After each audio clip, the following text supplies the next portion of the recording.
Okay, dear students, good evening, how are you. पिछले class में मैंने आप लोगों को उपनिवेशवाद और साम्राज्यवाद का टॉपिक कवर किया था, बट मैं स्टूडेंट्स आप तो जानते हो कि मैं आपसे फैक्चुअल इंफॉर्मेशन की अपेक्षा नहीं करता। मैं आपसे सिर्फ ये इंफॉर्मेशन गैदर करने वाला प्राणी बनने की अपेक्षा नहीं करता, मैं आपसे थिंकिंग क्रिएचर बनने की अपेक्षा करता, तभी हम लोगों की मेहनत सार्थक होगी। अब आपको हमने एक तरीका बताया हुआ है कि प्रत्येक दिन पढ़ने के बाद कुछ समय सोचने पर देना है। लास्ट में 20 मिनट 25 मिनट जितना आप दे सकते हो, 20-25 मिनट्स आर इनफ। और कोशिश करो लिंक करने का। जैसे मैंने आपको कभी टॉपिक को अकेला नहीं पढ़ाया, part first, part second, part third. अभी पार्ट सेकेंड का, पार्ट थर्ड का में इंपीरियलिज्म और जो साम्राज्यवाद और उपनिवेशवाद वाले टॉपिक का पार्ट चल रहा है, साम्राज्यवाद, नया साम्राज्यवाद का, जो आज फिनिश भी हो जाएगा और आज मैं प्रथम विश्व युद्ध आरंभ भी कर दूंगा। जो लास्ट वन सब टॉपिक होगा, इस चौथा उपखंड होगा प्रथम विश्व युद्ध, ये तीसरे खंड का, उन सभी के बीच कनेक्टिविटी। आज मैं जब आपको वहां तक पहुंच जाऊंगा उपनिवेशवाद साम्राज्यवाद, तो एक डायग्राम बनाता हूं जो पार्ट 2 और पार्ट थर्ड तीनों को लोग लिंक कर रहा होगा। आप लोग मुझे बोलना ओके करना कि आप समझ पा रहे हो कि नहीं। पहले थोड़ा सा मुझे हिंट दो कि थोड़ी सी बौद्धिक जुगाली कर रहे हो कि नहीं, पढ़ने के साथ थोड़ी सी बौद्धिक जुगाली हो पा रही है कि नहीं, इसका हिंट प्लीज मुझे दो। अंकुर जरा पूछो मेरे स्टूडेंट से, प्लीज हिंट दीजिए, थोड़ी सी बौद्धिक जुगाली हो पा रही है या नहीं। yes. हो रही है। हाँ, तो क्या पूरा नहीं, लेकिन शुरू कर दिया। हाँ, शुरू कर दो, क्योंकि देखो लेट करोगे, जितना लेट करते जाओगे उतना पीछे रह जाओगे। जितनी उन्हें सूनर इज द बेटर, जितनी जल्दी शुरू कर दो उतना बढ़िया है।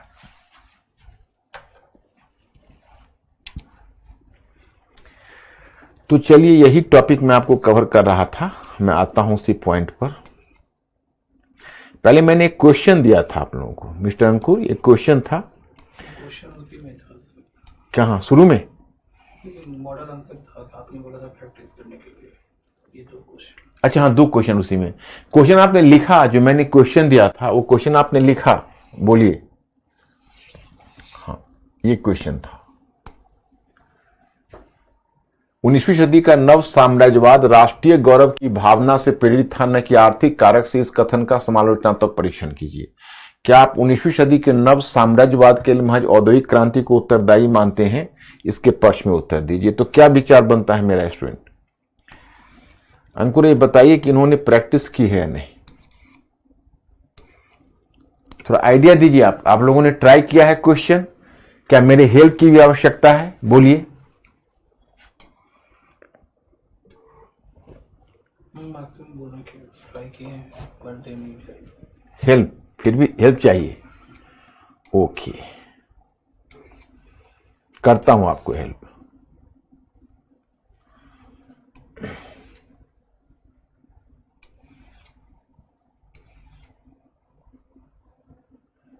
Just 1 minute. चलिए, आपका पहला क्वेश्चन है,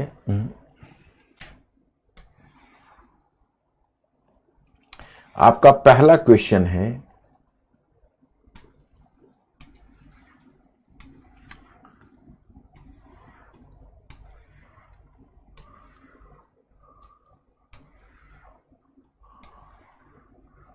ये है कि 19वीं सदी का नव साम्राज्यवाद राष्ट्रीय गौरव की भावना से प्रेरित था, न कि आर्थिक कारक से। इस कथन का समालोचनात्मक परीक्षण कीजिए। तो अब इसको शुरू करना है, तो क्या आप इसको शुरू नहीं कर सकते? देखो कितनी आसानी से आप इसको शुरू कर दोगे। मैं शुरू करवाता हूं। देखो,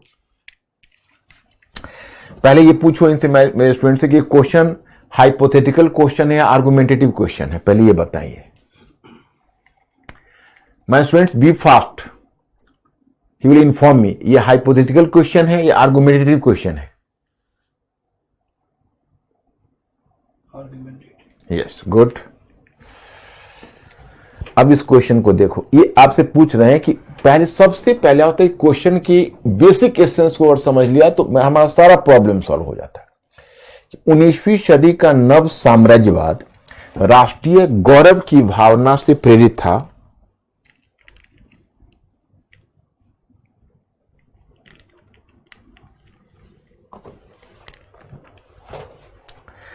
न कि आर्थिक कारक से इस कथन का समालोचनात्मक परीक्षण कीजिए। तो इसका मतलब यह हुआ कि हमें यह स्टैंड लेना है कि क्या यह राष्ट्रीय गौरव की भावना से प्रेरित था। तो आप जानते हो कि राष्ट्रीय गौरव की भावना एक प्रोमिनेंट कॉज था, लेकिन हम औद्योगिक क्रांति की भूमिका को कैसे अस्वीकार कर सकते हैं। देखो, हमें फंसाने की कोशिश कर रहा, हमसे वह कबूल करवाना चाह रहा है जो उचित नहीं है। क्वेश्चन आर्गुमेंटेटिव है, हम इसको ऐसे शुरू कर देंगे।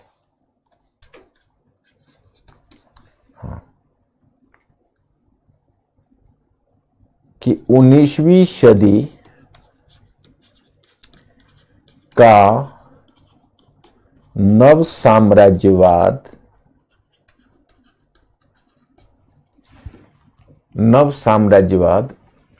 19वीं सदी का नव साम्राज्यवाद एक जटिल प्रक्रिया का परिणाम था। 19वीं सदी का नव साम्राज्यवाद एक जटिल प्रक्रिया का परिणाम था तथा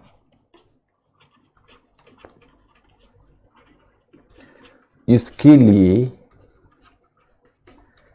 एक से अधिक कारक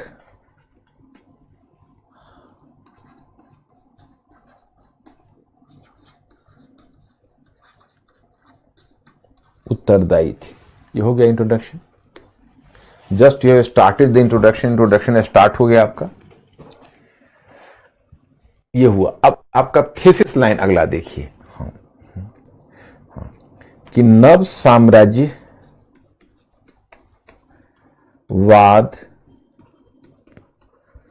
के उद्भव, कौन सा शब्द यूज किया है, ये क्या है कि राष्ट्रीय गौरव। हाँ, उद्भव में राष्ट्रीय गौरव ने,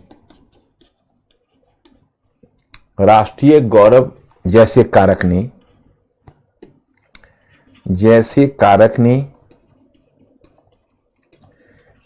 ने अहम भूमिका निभाई। अहम का मतलब महत्वपूर्ण भी लिख सकते हो, अहम भी हम लिखते हैं, महत्वपूर्ण भी लिखते हैं। तो हमारे पास अगर शब्दकोश और शब्द भंडार है तो उन लोगों को मैंने एक रास्ता बताया है कि मेरे भी शब्दों को पकड़ने का प्रयास करिए, और एक मैंने कॉपी बनाने के लिए कहा है। आलस मत करिएगा। जैसे आप स्टडी टेबल जहां पढ़ रहे हो वहां पर एक कॉपी रखिए, वहां पर लिखिए शब्दकोश और मुहावरे। जो भी अच्छे शब्द आपको लगे आप शब्द भंडार को बढ़ाइए, शब्दों के विकल्प को बढ़ाइए। इससे आपकी भाषा ज्यादा अच्छी होगी। और जहां आवश्यकता समझिए, विशेषकर निबंध में तो आपका रामबाण का काम करेगा। और आप जहां भी आपको मौका मिले आप मुहावरे इन आदि का प्रयोग करिए। तो ऐसे राष्ट्रीय कारक ने अहम भूमिका निभाई। फिर भी हम औद्योगिक, क्या दिया है, आर्थिक, हाँ, फिर भी हम आर्थिक कारक की भूमिका को कम करके नहीं देख सकते। मतलब ये हमारा स्टैंड हुआ, एक थेसिस हुआ कि चलो भाई ये इसने भूमिका तो निभाई, लेकिन हम आर्थिक कारक की भूमिका को कैसे कम कर दें। वो तो कम हम कर ही नहीं सकते। That is important. ये जो तुमने स्टैंड लिया है ये बहुत अपने आप में इंपॉर्टेंट स्टैंड है कि आर्थिक कारक की भूमिका को हम कम करके नहीं देख सकते। अब उसके बाद पैराग्राफ चेंज करके लिखियो कि यूरोप में कुछ देश ऐसे थे जो औद्योगिकरण में आगे नहीं थे, बावजूद इसके उन्होंने साम्राज्य निर्माण में अत्यधिक रुचि दिखाई। जैसे फ्रांस, उसके लिए राष्ट्रीय गौरव की भावना महत्वपूर्ण थी।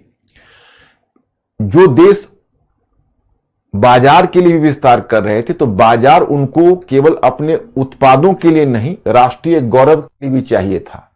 एक ब्रिटिश घोषणा करता है कि हमारे साम्राज्य में सूर्यास्त नहीं होता, तो एक जर्मन जवाबी नारा देता है, हमें भी सूरज के नीचे जमीन चाहिए। उसके पीछे राष्ट्रीय गौरव की भावना भी। पैराग्राफ चेंज करके, बावजूद इसकी औद्योगिक क्रांति कि इसमें औद्योगिक क्रांति ने भी इसमें महत्वपूर्ण भूमिका निभाई थी, क्योंकि औद्योगिक क्रांति ने बाजार की जरूरत को पूरा किया और राष्ट्रीय गौरव ने उसमें उत्प्रेरणा की भूमिका निभाई। मतलब औद्योगिक क्रांति ने बाजार की आवश्यकता को पैदा किया और फिर उसके साथ राष्ट्रीय गौरव की भावना भी जुड़ गई। क्योंकि हम देखते हैं कि 1870 के दशक के बाद अधिकांश देश जो साम्राज्य निर्माण की तरफ आगे बढ़े वो औद्योगिक क्रांति में आगे रहे थे। हो गया अब आपका, उसको मतलब निष्कर्ष दे दीजिए। तो कोशिश तो आप करिए। और देखो जैसे दूसरा क्वेश्चन है, ठीक उसका उल्टा है कि आप 19वीं सदी के नव साम्राज्यवाद के लिए महज औद्योगिक क्रांति को उत्तरदायी मानते हैं। अपने मत के पक्ष में उत्तर दीजिए। यहां पर आप स्टैंड लीजिए कि औद्योगिक क्रांति ने निश्चय ही इसमें निर्णायक भूमिका निभाई थी, लेकिन हम इसका पूरा श्रेय केवल औद्योगिक क्रांति को नहीं दे सकते। तो वहां पर औद्योगिक क्रांति की भूमिका में पहला पैराग्राफ लिख डालिए और फिर उसके बाद आप बाकी कारकों के बारे में बस एक पैराग्राफ में बाकी कारकों के बारे में बस पासिंग रेफरेंस केवल दे दीजिए। 3-4 जो कारक है, ये भी था, वो भी था, वो भी था, हो गया। तो कभी भी क्वेश्चन आए तो उसे हिम्मत नहीं हारनी है। मैं डेली आपको एक क्वेश्चन का प्रैक्टिस करवाऊंगा।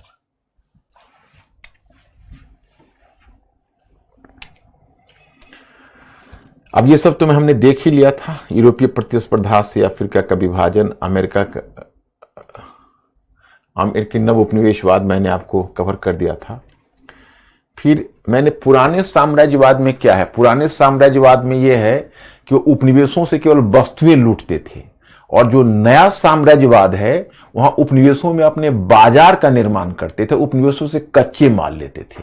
तो नया साम्राज्यवाद का दायरा ज्यादा बड़ा था, क्योंकि उपनिवेशों को विनिर्मित वस्तुओं के आयातक, अब टेम्परेचर को थोड़ा कम कर देना, उपनिवेशों के विनिर्मित वस्तुओं के, मिस्टर अंकुर बढ़ा देना, उपनिवेशों को विनिर्मित वस्तुओं के आयातक एवं कच्चे माल के निर्यातक के रूप में परिवर्तित कर दिया। एक ये फैक्टर हुआ। दूसरा, संबंधित उपनिवेश में उद्योगों का विनाश हुआ, जिसे विऔद्योगिकरण का नाम दिया जाता था। क्योंकि जहां भी अब 1870 के दशक के बाद जहां जहां आप अपने औद्योगिक उत्पादों को पहुंचाओगे वहां तो उनके उद्योग नष्ट होंगे। तो विऔद्योगिकरण या उद्योगों का विनाश तो उसका एक स्वाभाविक परिणाम था। और संबंधित उपनिवेश के बाजार का दोहन करने के लिए आधुनिक यातायात एवं संचार व्यवस्था के रूप में रेलवे और टेलीग्राफ का विकास किया गया, यह भी मैंने आपको बताया था। और उपनिवेशों में यूरोपीय शिक्षा पद्धति का प्रसार किया गया, ताकि एक ऐसा वर्ग पैदा हुआ जिसका आकर्षण मातृदेश जो उपनिवेश बनाता है कि औद्योगिक उत्पादों की ओर हो। इस प्रकार से औपनिवेशिक समाज विभाजित हो जाता है। इतना ही नहीं, उन्होंने अपनी शिक्षा, अपनी संस्कृति को भी फैलाने का प्रयास किया। क्यों? ये आप साम्राज्यवाद के युग में नहीं किया, ये नव साम्राज्यवाद के युग में किया। क्योंकि उनका मानना था कि जहां पर हमारी शिक्षा पहुंचेगी, जहां पर हमारी संस्कृति पहुंचेगी, वहां पर हमारी वस्तुओं की मांग बढ़ेगी। तो अपनी शिक्षा और संस्कृति को इसलिए फैला रहे थे ताकि उनकी वस्तुओं की मांग बढ़े। जैसे भारत में अंग्रेजी शिक्षा, आपको याद है। नव साम्राज्यवादियों ने 19वीं सदी भूमंडलीकरण को कैसे प्रभावित किया, तो मैं आपको बताया था कि देखो, भूमंडलीकरण प्रायः आप 1990 के दशक से लेकर वर्तमान काल में आप भूमंडलीकरण शब्द का प्रयोग करते हो। लेकिन मैं आपको बताऊं कि भूमंडलीकरण उससे पहले भी आया था। मेघनाथ देसाई एक अर्थशास्त्री है, वो कहते हैं कि हमारे इतिहास में कई बार भूमंडलीकरण और उन्होंने कहा कि ग्लोबलाइजेशन और डी ग्लोबलाइजेशन आया, मतलब भूमंडलीकरण आया भी और भूमंडलीकरण का पतन भी हुआ। जैसे उन्होंने कहा कि देखिए, जैसे 19वीं सदी है, तो 19वीं सदी में एक जो इंटीग्रेटेड पूरे वर्ल्ड का जो इंटीग्रेशन हुआ, वो इंटीग्रेशन भी भूमंडलीकरण था। वो 19वीं सेंचुरी का भूमंडलीकरण था। तो उसमें मैंने एक अवयव बताया कि एक क्षेत्र से दूसरे क्षेत्र में वस्तुओं का आदान प्रदान, क्योंकि एक क्षेत्र से दूसरे क्षेत्र में यह वह काल था जब विश्व के विभिन्न क्षेत्रों की परस्पर आर्थिक निर्भरता बढ़ गई थी। 18वीं सदी में यूरोप की जनसंख्या में व्यापक वृद्धि हुई और बड़ी मात्रा में खाद्यान्नों की जरूरत पड़ी। अतः इस काल में यूरोपीय साम्राज्यवादियों के द्वारा अमेरिका, ऑस्ट्रेलिया, अफ्रीका, एशिया में खाद्यान्नों के उत्पादन पर विशेष बल दिया गया। मतलब वो क्या करते थे, उपनिवेशों से कच्चे माल और खाद्यान्न ले लेते थे और वहां पर अपने उत्पादित, अपने जो विनिर्मित वस्तुएं उसको पहुंचा देते थे। तो पूरे वर्ल्ड में वस्तुओं का आदान प्रदान जितना तेजी से गुड्स का आदान प्रदान हुआ, आज के इतना नहीं तो बहुत, आज तो फाइनेंस का आदान प्रदान ज्यादा है, तब गुड्स का आदान प्रदान ज्यादा था। दूसरा पूंजी का आदान प्रदान, क्योंकि वो उपनिवेशों में पूंजी लगाते थे। याद करिए 1857 के बाद भारत में कितनी पूंजी आई थी, ब्रिटिश पूंजी और विभिन्न क्षेत्रों में लगी थी। एक तो सरकारी कर्ज के रूप में आई थी, रेलवे के प्रत्याभूत ब्याज के रूप में आई थी, शिपिंग में लगी थी, इंडस्ट्री में लगी, इंडस्ट्री में तो कम लगी थी, टी कॉफी प्लांटेशन में लगी थी। तो उसी तरह दुनिया के बाकी उपनिवेशों में भी यूरोपीय पूंजी गई। तो पूंजी का आदान प्रदान भी एक फैक्टर है। और तीसरा है नवीन तकनीकी का विकास। तो नवीन तकनीकी में मैंने आपको बताया था कि रेलवे, वाष्प चालित जहाज, पहले जहाज मैनुअल होते थे, अब स्टीम इंजन लग गए। स्टीम इंजन आए तो रेलवे बन गया। और फिर आगे चलकर फिर देखोगे सुएज नहर 1869 में खुल गया। इलेक्ट्रिसिटी आई तो टेलीग्राफ का विकास हो गया और एक क्षेत्र से दूसरे क्षेत्र में वस्तुओं का आदान प्रदान संभव हुआ। एक क्षेत्र से दूसरे क्षेत्र में जनसंख्या का हस्तांतरण। अब यही देखिए कि यह हुआ काल था जब यूरोप की जनसंख्या बढ़ रही थी। फिर संसाधन एवं रोजगार की खोज में लगभग 50 मिलियन यूरोपीय लोग अमेरिकी महाद्वीप, अफ्रीका एवं एशिया में प्रवासी के रूप में चले गए। मतलब यह हुआ काल था जब यूरोप की जनसंख्या बढ़ रही थी और फिर संसाधन एवं रोजगार की खोज में लगभग 50 मिलियन यूरोपीय लोग अमेरिकी महाद्वीप, अफ्रीका एवं एशिया में प्रवासी के रूप में चले गए। इतना ही नहीं, उन्होंने अन्य महाद्वीपों के लोगों को भी विभिन्न महाद्वीपों में स्थानांतरित किया ताकि श्रमिकों की समस्या का समाधान हो सके। मैंने अन्य महाद्वीपों में भी भेजा। 19वीं सदी के पूर्वार्ध तक श्रमिकों की समस्या का हल बहुत हद तक दास व्यापार के माध्यम से खोजा गया था, परंतु 19वीं सदी में, जैसे मैंने आपको बताया, देखिए ये टॉपिक थोड़ा सा आपको कॉम्प्लेक्स लगेगा, लेकिन इस पर एक फुल क्वेश्चन पूछा है, मैं आपको बता रहा हूं। ये क्वेश्चन 2018 का क्वेश्चन है, इसलिए मुझे वो टॉपिक देना पड़ा और थोड़ा बड़ा करके। जैसे देखो, मैंने भूमंडलीकरण के कारकों में टोटल 6 कारक दिए हैं, उस टॉपिक को उसी बीच में डाल दिए हैं। जैसे 5वां कारक है अंतरराष्ट्रीय मुद्रा के रूप में स्वर्ण मानक का प्रयोग, क्योंकि स्वर्ण मानक जब होगा तो सारी करेंसी स्वर्ण मानक से, मैं बता दूंगा कि स्वर्ण मानक से सारे करेंसी कैसे जुड़ेंगे। और नेक्स्ट जो 6ठा पॉइंट है, विश्व की साम्राज्यवादी शक्तियों के द्वारा अंतरराष्ट्रीय अर्थव्यवस्था का संचालन। जैसे मैं आपको ये भी समझा दूंगा, लेकिन मैं पहले आपको, ये तो 19वीं सदी का नव साम्राज्य राष्ट्रवादी कारक की उपस्थान की औद्योगिक क्रांति का, ये तो मैंने ऑलरेडी किया हुआ था क्वेश्चन, तब आप लोगों को दिक्कत क्यों हुई? आप इसको इसी को देख लीजिए, अनुकरण कर लीजिए।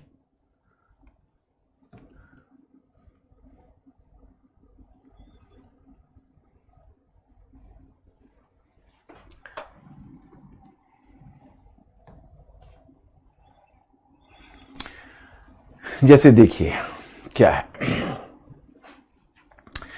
इसमें 2018 में आपसे क्वेश्चन पूछा था कि अंग्रेज किस कारण भारत से करारबद्ध श्रमिक अन्य उपनिवेशों में ले गए थे? क्या वे वहां पर अपनी सांस्कृतिक पहचान को परिरक्षित करने में सफल रहे? ये 2018 जीएस में पूछ चुका है, ये मैंने बनाया नहीं है, उन्होंने पूछा हुआ है। जैसे आपसे यह पूछा है कि किस कारण भारत से करारबद्ध श्रमिक अन्य उपनिवेशों में ले गए, क्या वे वहां पर अपनी सांस्कृतिक पहचान को परिरक्षित करने में सफल रहे? ये जो पीछे भी जो मैंने दिया था वही कंटेंट दिया जिसको क्वेश्चन बना के दिया। एक क्षेत्र से दूसरे क्षेत्र में जनसंख्या का हस्तांतरण है, वो तो उस काल में हो रहा है, तो जनसंख्या का हस्तांतरण कितने तरह से हो रहा है उसको देखिए। जैसे ये 19वीं सेंचुरी की बात बता रहा हूं, तो 19वीं सेंचुरी से पहले जो वर्ल्ड में जनसंख्या का हस्तांतरण हो रहा था वो ऐसे हो रहा था कि एक तरफ पश्चिमी देश के जो व्हाइट लोग थे वो अमेरिका में और लैटिन अमेरिका में जाके सेटल कर रहे थे, दूसरी तरफ वह अफ्रीका से दासों का व्यापार अमेरिकी महाद्वीप और कई बार तो यूरोप में भी ला रहे थे। तो इस कारण से क्या हो रहा था कि दासों, एक तरफ दास भी इधर से उधर हो रहे थे और दूसरी तरफ जो व्हाइट लोग हैं वो भी अन्य महाद्वीपों में सेटल कर रहे थे। फिर जब 19वीं सेंचुरी में तुम आते हो तो व्हाइट लोगों का तो चलो एक क्षेत्र से दूसरे क्षेत्र में सेटल करना जारी रहा, अमेरिका में कम हो गया, परंतु बाकी क्षेत्र में, अफ्रीका में, बाकी क्षेत्रों में वो जाने लगे। जैसे केन्या वगैरह में अच्छी खासी ब्रिटिश जनसंख्या थी, अल्जीरिया में फ्रेंच जनसंख्या थी, वहां भी अच्छी खासी आ गई। जहां जहां उनके इकोनॉमिक इंटरेस्ट पूरे हो रहे थे, जहां जहां उनको एक बहुत जगह तो लैंड ग्रैब कर लिया। जैसे केनिया में तुम देखोगे इस लैंड पर बहुत सारे कब्जा कर लिया। इंडिया तो सेटल कॉलोनी नहीं थी, इंडिया तो नॉन सेटल कॉलोनी थी। सेटल कॉलोनी का मतलब जहां व्हाइट जनसंख्या बस जाए। इंडिया में अधिकारी वर्ग के लोग थे, लेकिन जनसंख्या यहां सेटल नहीं की थी। तो बहुत जगहों पर तो सेटल्ड कॉलोनी उन्होंने बनाई थी, ऑस्ट्रेलिया में जैसे किया था। तो ऑस्ट्रेलिया तो खैर पहले ही किया था। तो मैं आपको यह बताना चाहता कि बेसिकली इस काल में जो जनसंख्या का ट्रांसफर हुआ है, उसमें एक बहुत बड़ा मुद्दा जनसंख्या का ट्रांसफर का रहा है। वो हुआ क्योंकि देखो पहले तो स्लेवरी सिस्टम था, दास व्यवस्था। समझना, मेंटली अलर्ट रहना। थोड़ा यहां पर जटिल है, मैं मानता हूं थोड़ा जटिल हो गया है। मैं कोशिश कर रहा हूं सरल बनाने की, और फिर मैं आपसे ओके करवाऊंगा। तो देखिए एक्चुअली हुआ क्या है कि पहले वो दासों का व्यापार खुल्लम खुल्ला करते थे, लेकिन 19वीं सदी तक आकर धीरे धीरे उदारवादी विचारधारा फैलने लगी। फ्रांस की क्रांति वगैरह से निकली स्वतंत्रता की भावना, स्वतंत्रता, समानता, बंधुत्व। रूसों की विचारधारा आ गई। उधर व्यक्ति और नागरिक अधिकारों की उद्घोषणा फ्रांस में हुई। यूरोप में भी हर जगह दास व्यवस्था समाप्त हो गया। दास व्यवस्था समाप्त हुआ। यूरोप में भी कह सकते हो, इसमें सामंतवाद समाप्त हुआ। तो अब उनको यह सोचकर लज्जा आने लगी कि एक तरफ हम इतनी बड़ी बड़ी बातें करते हैं, दुनिया को सभ्य बनाने की बात करता है, स्वतंत्रता, समानता और बंधुत्व का नारा देते हैं, और दूसरी तरफ हम दास को रखे हुए हैं। ये विरोधाभास कैसे चलेगा? तो उन्होंने क्या किया कि 1833 में स्लेवरी सिस्टम को समाप्त कर दिया। 1833 से स्लेवरी सिस्टम समाप्त हो गया। अब स्लेवरी सिस्टम समाप्त हुआ, लेकिन उनकी नीयत तो ठीक नहीं हुई। शोषक मूलक उनका चरित्र तो बना रहा। तो उन्होंने एक नया तरीका गढ़ लिया। वो नया तरीका क्या था? उसको कहते थे इंडेंचर्ड लेबर। इंडेंचर्ड लेबर कहते थे अनुबंधित श्रमिक को। मतलब आप दास नहीं है, लेकिन आप अनुबंधित श्रमिक के रूप में कहीं भेजे जा सकते हैं। कहीं आप अनुबंधित श्रमिक के रूप में भेजे जा सकते हैं। दास आप नहीं है, अनुबंधित श्रमिक आप हैं। उसको गिरमिटिया भी कहा गया। तो यहां तक क्या भारत में देखो, या बहुत सारे ऐसे और भी तृतीय विश्व के देश थे। तृतीय विश्व तो उसमें शब्द नहीं आता, सॉरी, बहुत सारे और भी उपनिवेश थे जहां लोगों में बहुत गरीबी थी, रोजगार का साधन नहीं था। जो औपनिवेशिक शक्ति है उसके द्वारा चतुर्दिक शोषण हो रहा था। तो उनको कहीं ना कहीं आउटलेट चाहिए था। आखिर वो अपने जीविकोपार्जन के लिए क्या करते, कहां जाते? लाइवलीहुड तो चाहिए।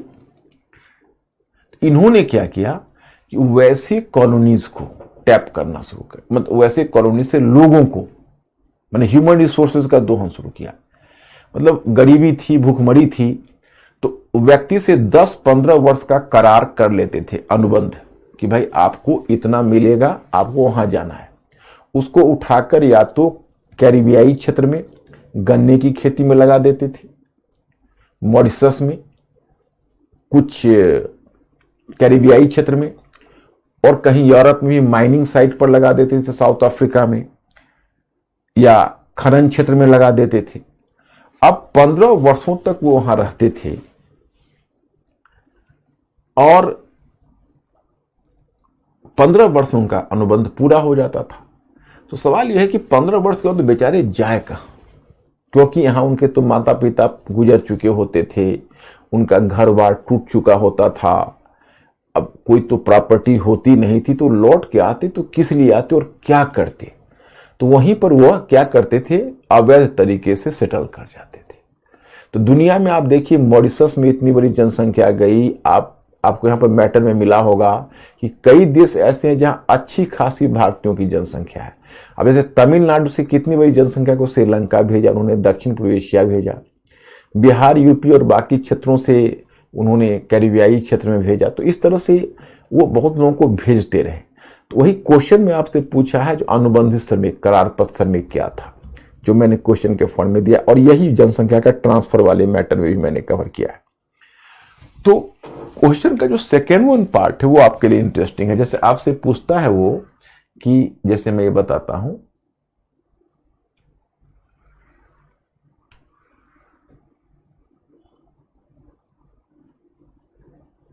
जैसे ये क्वेश्चन है करारबद्ध श्रमिक अन्य उपनिवेशों में ले गए तो क्या वो उस पर अपनी सांस्कृतिक पहचान को परिरक्षित करने में सफल है? मतलब वो जब जिस देश में गए वहां सेटल हुए तो अपनी संस्कृति वहां ले गए या वहां की संस्कृति में ही घुल मिल गए, ये आपसे पूछना चाहता है। तो चलिए इसको हम ऐसे करते हैं। 1833 ईस्वी में उदारवादी विचारधारा के फलस्वरूप दास प्रथा का उन्मूलन हुआ। इससे ब्रिटेन में औद्योगिक क्रांति के फलस्वरूप उद्योगों में काम करवाने हेतु श्रमिकों की आवश्यकता पड़ी और इस स्थिति में ब्रिटिश ने भारत में श्रमिकों से अनुबंध किया। दरअसल ब्रिटेन में औद्योगिकरण के कारण बड़े बड़े उद्योगों की स्थापना हुई, जिनसे सूती वस्त्र उद्योग, खनन उद्योग, रेलवे का विकास हुआ। विशेषकर लोहे को गलाने के लिए, कोयला खनन के लिए काफी मजदूरों की आवश्यकता पड़ी। इसलिए ब्रिटिश द्वारा करार किए गए मजदूर मुख्य रूप से कैरिबियाई द्वीप समूह, गुयाना, ट्रिनिडाद, टोबैगो तथा अन्य देशों में, जिनमें फिजी, नेटाल शामिल है, में भेजे गए एवं तमिलों को मुख्य रूप से मलाया तथा सूरीनाम भेजा गया, जहां इनसे अमानवीय परिस्थितियों में घंटों काम करवाया जाता था। इस अनुबंधित श्रमिकों के साथ भारतीय संस्कृति भी गई, जिसके लक्षण वहां आज भी देखे जा सकते हैं। मतलब इस अनुबंधित श्रमिकों के साथ भारतीय संस्कृति भी गई, जिसके लक्षण वहां आज भी देखे जा सकते हैं। जहां मॉरिशस में भोजपुरी के साथ साथ तमिल, हिंदी और मराठी भाषाओं का प्रयोग होता था। मतलब वो संस्कृति भी ले गए, मसाले की खुशबू भी ले गए, रामायण और महाभारत भी ले गए। मतलब ऐसा नहीं, मस्जिदें बनाई, मंदिरें बनाई। जहां मॉरिशस में भोजपुरी के साथ साथ तमिल, हिंदी और मराठी भाषा, अपनी भाषा भी ले गए, का प्रयोग होता था, वहीं गुयाना भी कैरिबियाई क्षेत्र है, में लोग रामायण के साथ मसालों की खुशबू भी ले गए। और इन देशों में होली, दुर्गा पूजा, मुहर्रम आदि त्योहार भी धूमधाम से मनाए जाते थे। हालांकि साहित्य नोबेल पुरस्कार विजेता वीएस नायपाल, यही 2018 में इन्हीं का डेथ हुआ था, त्रिनिदाद के थे और भारतीय मूल के थे। तो इनको नोबेल प्राइज मिला हुआ था, बहुत हाई प्रोफाइल व्यक्ति थे। तो जब इनका डेथ हुआ, मतलब ये गिरमिटिया का मतलब अनुबंधित श्रमिक के परिवार से थे, उनके पूर्वज वहां गए थे और बाद में इतने बड़े इंटेलेक्चुअल हुए कि इनको नोबेल प्राइज मिला लिटरेचर का, वीएस नायपाल। अब पैसेज टू इंडिया उनका एक बुक आती है, बहुत फेमस बुक है। तो आपके एनसीईआरटी जो क्लास 10th की है उसमें भी ये बात का वर्णन किया गया है। तो क्योंकि 2018 में इनका डेथ हुआ, ये बड़े हाई प्रोफाइल थे, तो इसीलिए क्वेश्चन पूछा यूपीएससी ने 2018 में। हालांकि इन देशों में होली, दुर्गा पूजा, मुहर्रम आदि त्योहार भी धूमधाम से मनाए जाते हैं। हालांकि साहित्य नोबेल पुरस्कार विजेता वीएस नायपाल, जो अनुबंधित श्रमिकों के वंशज हैं, क्रिकेटर शिव नारायण चंद्रपाल भारतीय मूल के ही हैं। इन्हें संबंधित क्षेत्र में सांस्कृतिक पहचान पर बल दिए जाने के कारण कई स्थलों पर भेदभाव का शिकार होना पड़ा। अतः कहा जा सकता है कि जो भारतीय श्रमिक अनुबंधित रूप में गए, वे अपने साथ बंधन के रूप में भारतीय संस्कृति भी ले गए, जिसका वे आज तक भली भांति संरक्षण करते आ रहे हैं।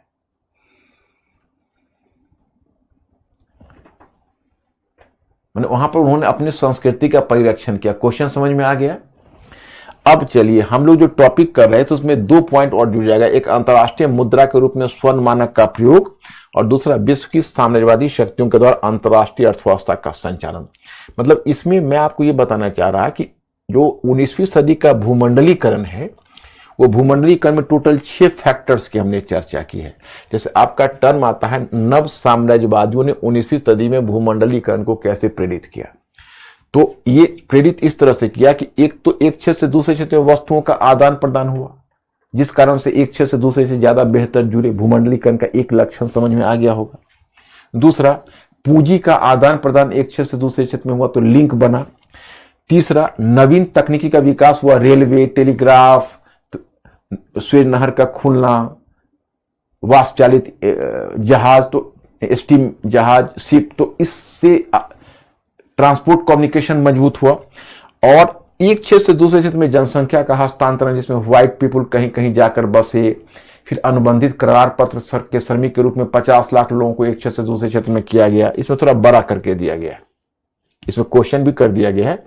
और फिर 5वां पॉइंट पीछे से जुड़ेगा, ये थोड़ा कंफ्यूजन क्रिएट करेगा, आप लोग पढ़ने के क्रम में ध्यान रखिएगा। नहीं होगा तो पॉइंट को अलग बना लीजिएगा। टोटल 6 पॉइंट है। और अंतर्राष्ट्रीय मुद्रा के रूप में स्वर्ण मानक का प्रयोग, अब ये क्या है मैं आपको बताता हूं। जैसे देखिए, आज क्या है, अंतर्राष्ट्रीय मुद्रा डॉलर है, पाउंड भी यूज होता है। अब तो बहुत कंफ्यूजन हो गया है, रेनमिनमी भी कुछ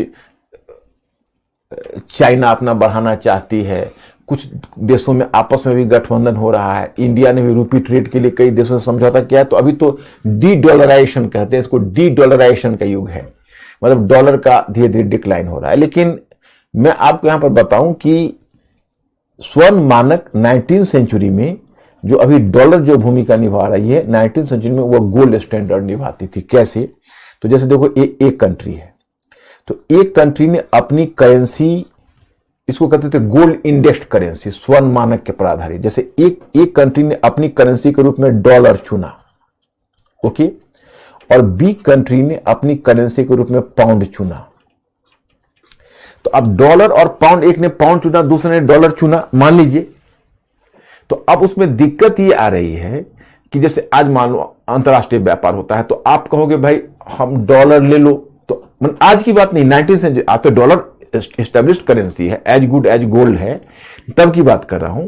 तो कहेगा मैं डॉलर नहीं लूंगा, मैं क्या करूंगा कागज लेकर, पता नहीं इसका क्या वैल्यू है, हम क्या करेंगे।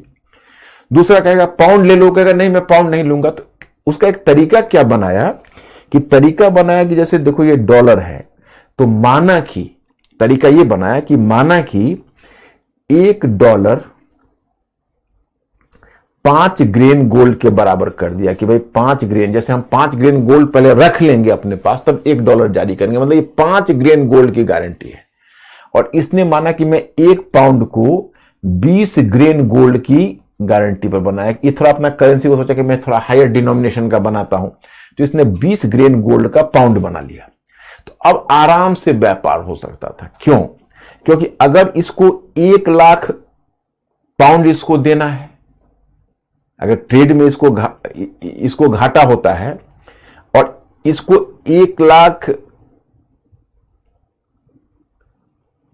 डॉलर, 1 लाख पाउंड अगर इसको देना है, तो ये देखिएगा भाई 20 ग्रेन का 1 पाउंड है और 5 ग्रेन का $1 है, तो $4 equal to 1 pound, $4 equal to 1 pound. तो ये क्या करेगा कि अगर इसको 1 लाख पाउंड की देनदारी है, तो ये $4 लाख देगा। तो अब डॉलर तो कागज का रुपया हो, कैसे जाएगा? तो $4 लाख इसको देना है, तो उतना गोल्ड ट्रांसफर कर देगा, उतना गोल्ड। जैसे आपको मैं बताऊं कि $1 5 ग्रेन गोल्ड का है, और $4 लाख को 5 से आप मल्टीप्लाई करिए तो 20 लाख ग्रेन गोल्ड हुआ, तो 20 लाख ग्रेन गोल्ड ये ट्रांसफर कर देगा। और अगर इसकी देनदारी है कि भाई हम $1 लाख की देनदारी इसको है, तो ये कैलकुलेट करके देखेगा तो कहेगा कि भाई मेरी एक करेंसी का तो $4 होता है, तो मुझे तो 25,000 पाउंड देना होगा। तो 25,000 पाउंड चूंकि 20 के हिसाब से है, तो उसी तरह से ये क्या करेगा कि 25,000 पाउंड भर का ये 20 ग्रेन के हिसाब से मल्टीप्लाई करके गोल्ड इसको दे देगा। इस तरह से गोल्ड मानक का मतलब हुआ कि डिफरेंट करेंसी का रिलेशनशिप ही गोल्ड के आधार पर होगा, और अगर व्यापार संतुलन एक के पक्ष में जाएगा तो दूसरा उसको गोल्ड ट्रांसफर करेगा। तो आप अगर ओके करोगे तो मैं आगे बढ़ूंगा। मिस्टर अंकुर पूछो कि अब तक जो मैंने समझाया है उसमें कोई प्रॉब्लम, या मेरे स्टूडेंट समझ गए? ये थोड़ा सा जटिल है, लेकिन आप लोगों के लिए मुश्किल नहीं है। आप लोग समझदार लोग हो, और मैं भी यहां ईमानदार कोशिश कर रहा हूं कि आप समझ जाइए।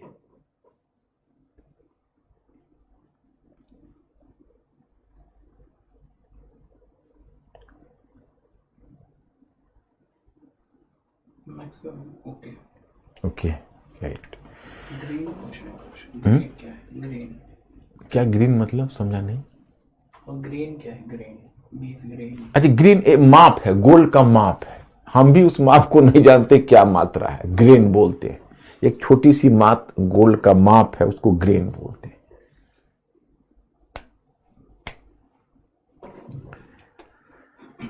अब देखो, अंतरराष्ट्रीय मुद्रा के स्वर्ण मानक और विश्व की साम्राज्यवादी शक्तियों के द्वारा अर्थव्यवस्था का संचालन। अब देखो, अब जैसे देखो, अब अंतर्राष्ट्रीय अर्थव्यवस्था संचालित हो ही नहीं पाती जब तक कोई उस अर्थव्यवस्था का गार्जियन ना हो। अब मान लीजिए कि दो देश है, एक बात बताइए, तो दो देश है, तो अब हमने आपको लोन दिया, आपने हमसे लोन लिया, और आप अगर लोन को रिपे करने से इनकार कर गए तो कौन आपसे लोन वसूल करेगा? तो अंतर्राष्ट्रीय इस तरह से मुद्रा का लेन देन तो चल ही नहीं पाएगा विभिन्न कंट्रीज में, तो कैसे ग्लोबलाइजेशन कैसे होगा?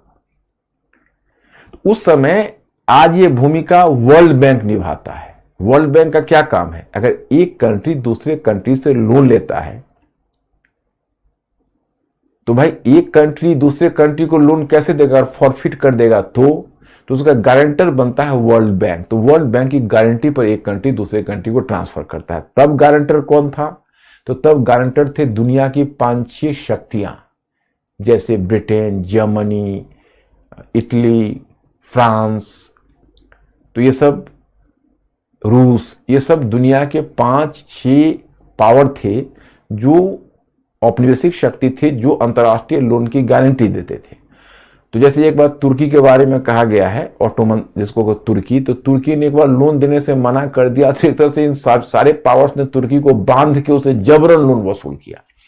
तो मतलब ये काम करते थे। जब सेकेंड वर्ल्ड वॉर के बाद बताऊंगा, जब दुनिया स्वतंत्र होने लगेगा, दुनिया के उपनिवेश जब स्वतंत्र होने लगेंगे और जब दुनिया में प्रजातांत्रिकरण आएगा, तो इन सारे शक्तियों की दादागिरी तो समाप्त हो जाएगी। तब इनको डर होने लगेगा कि भैया पूंजीवादी व्यवस्था का संचालन कौन करेगा, कैसे संचालन होगा। तब वही ब्रिटेन वुड में IMF बनाएंगे, वर्ल्ड बैंक बनाएंगे और गैट बनाएंगे। उसी गैट का अभी आगे का विकसित रूप है WTO। तो ये पहले यही काम 5-6 अंतर्राष्ट्रीय शक्तियां करती थी और वही काम अभी वर्ल्ड बैंक कर रहा है। तो ये 6 फैक्टर है जो समय के ग्लोबलाइजेशन को ला रहा है। अब एक दूसरा मुद्दा आपको समझा देता हूं। कोई बच्चे भूमंडलीकरण पूछे। भूमंडलीकरण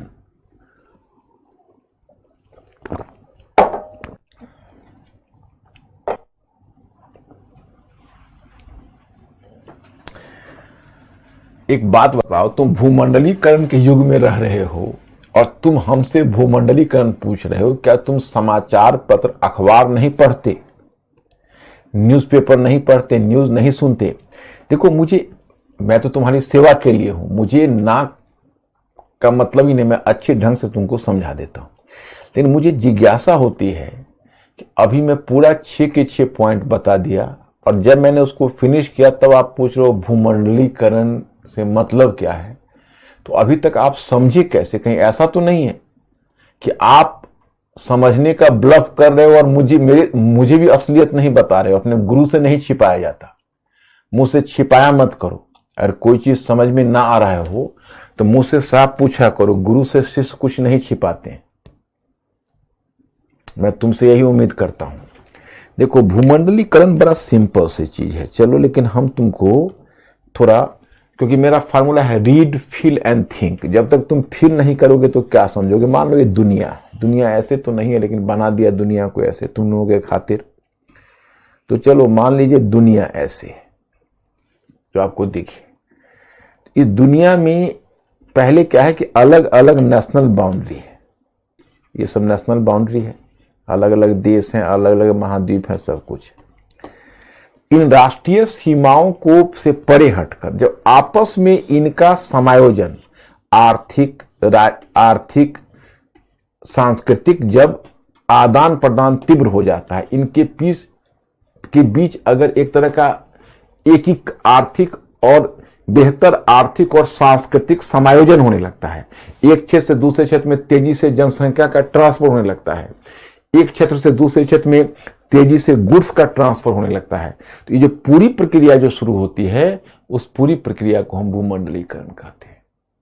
और ये इतिहास में पहले भी हो चुका है। मैं आपको बताना चाहता कि अभी 1990 के दशक में जो आप देख रहे हो, ये तो भूमंडलीकरण है ही। 1990 के दशक के बाद शुरू हुआ, आज भी है, थोड़ा धक्का लगा है, लेकिन मुझे नहीं लगता कि अब भूमंडलीकरण से पीछे हम लोग जा सकते हैं। तो 19वीं सदी में भी वो भूमंडलीकरण आया, लेकिन आगे चलकर वो भूमंडलीकरण फर्स्ट वर्ल्ड वॉर के बाद टूट जाएगा। क्यों टूटेगा वो मैं जब वहां पहुंचूंगा तो बताऊंगा। वैसे आप हमें ये बताइए कि यहां तक तो आपने स्वर्ण मानक समझ गए, ये समझ गए। अंकुर मेरे स्टूडेंट ठीक हैं या कोई और क्वेश्चन है उनका? एक विक्रम है, वो कह रहे हैं कि उपहार प्रणाली। देखो, एक क्षेत्र से दूसरे क्षेत्र में, जैसे अपने उपनिवेश से उपहार प्रणाली, विक्रम उपहार प्रणाली एक नाम है, उस नाम से डरना मत। इसका मतलब है कि मैटर अभी ठीक से नहीं पढ़े हो। उपहार प्रणाली का मतलब हुआ कि जो उपनिवेश है, उपनिवेश से मातृ देश बहुत तरह का लाभ लेते थे। तो उपनिवेश से जो उनके पास धन का नियमित हस्तांतरण होता था, वस्तु के रूप में होता था या ब्याज की अदायगी के रूप में होता था या चुंगी के रूप में होता था, कोई रूप में जो अपने उपनिवेश से जो धन मातृदेश जो उपनिवेश को बनाता है वो प्राप्त करते थे, तो उसी का नाम है एक तरफा धन का, एक उपनिवेश से मातृदेश में धन का एक तरफा हस्तांतरण का मतलब है उपहार प्रणाली। उपहार प्रणाली वही।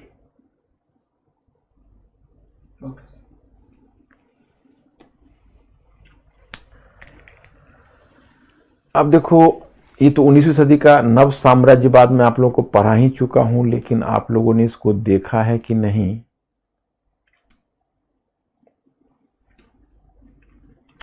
अब मैं पहले आपको एक डायग्राम से समझा देता हूं एक चीज।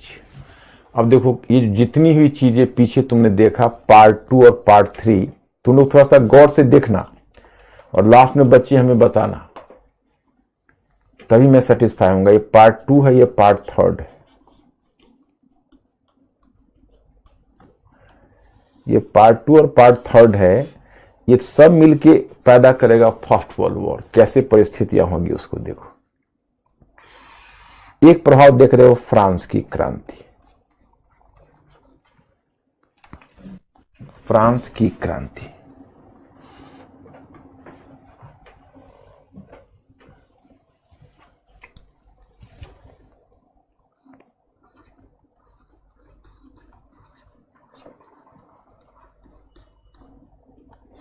फ्रांस की क्रांति का एक प्रभाव क्या हुआ ये देखिए।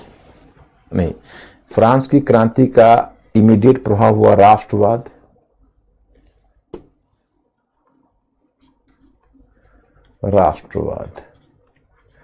तो राष्ट्रवाद ने यूरोप में, तुम लोग मेंटली अलर्ट रहना, हमें ओके करके बताना, इसको बताते, इस पर करते हैं आप लोग, ओके करके हमें बताना।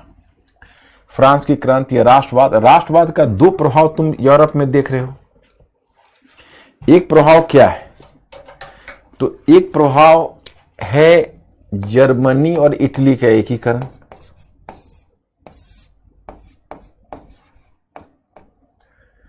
एवं इटली का एकीकरण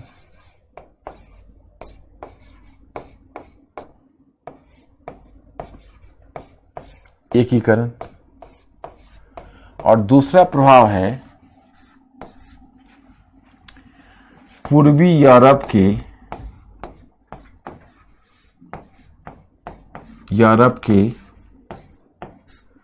विभिन्न अल्पसंख्यक समूहों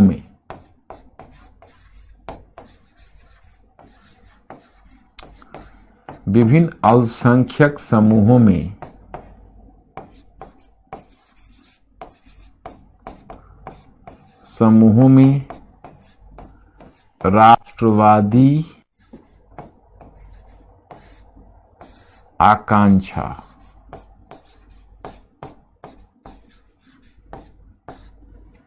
मतलब पूर्वी यूरोप के विभिन्न अल्पसंख्यक समूहों में राष्ट्रवादी आकांक्षा।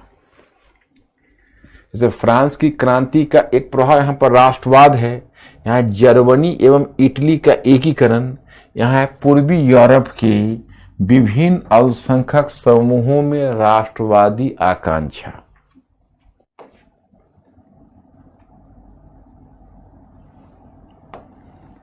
ओके,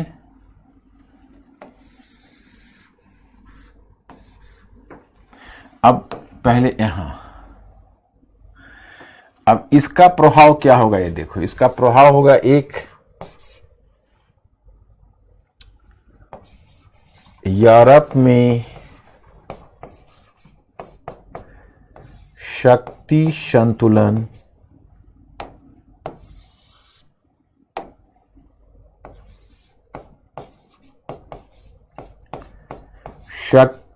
संतुलन का बिगड़ जाना,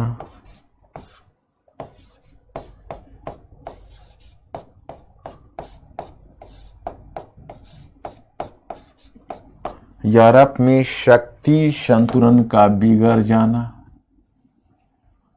एक प्रभाव होगा।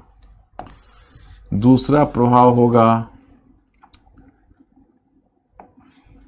अति राष्ट्रवाद,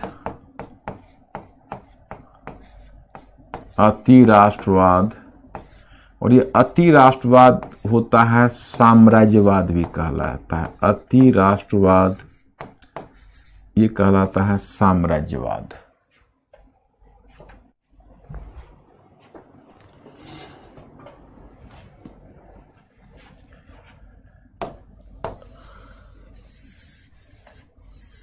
ओहो, थोड़ा इसको और आगे करके, हाँ, पूर्वी यूरोप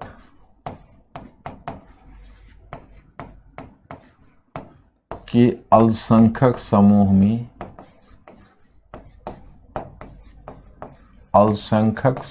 में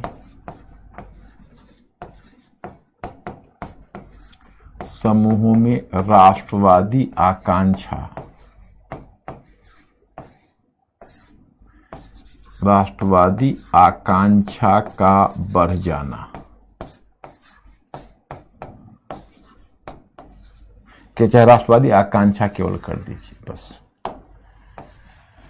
अब ये जो राष्ट्रवादी आकांक्षा है, इसका परिणाम क्या होगा? तो बाल्कन समस्या मैं समझा चुका हूं आप लोगों को। मुझे लगता है कि बाल्कन समस्या आप लोगों को याद होगा, क्योंकि मैं आपको बाल्कन समस्या समझा चुका हूं। तो ये हो गया राष्ट्रवाद। अब दूसरा है, ये फ्रांस की क्रांति है। दूसरा है औद्योगिक क्रांति। अब देखो औद्योगिक क्रांति क्या प्रभाव पैदा करेगा, प्रभाव पैदा करेगी। इसका एक प्रभाव होगा बाजार एवं कच्चे माल के स्रोत की खोज,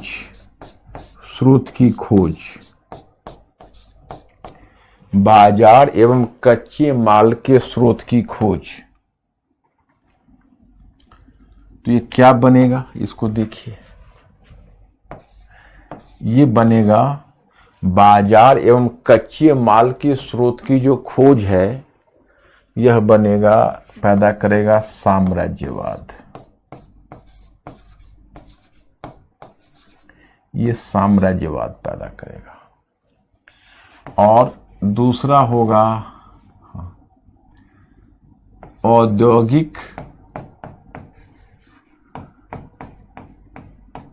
औद्योगिक श्रमिक अथवा सर्वहारा। जानते होंगे आप लोग, सर्वहारा वर्ग का उद्भव। अब ये होगा, ये जन्म देगा किसको? तो मार्क्सवाद को।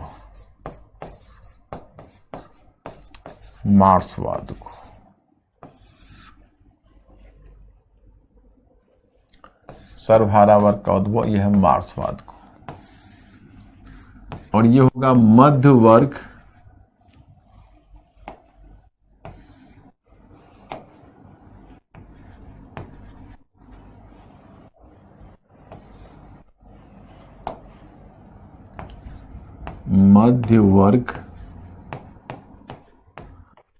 का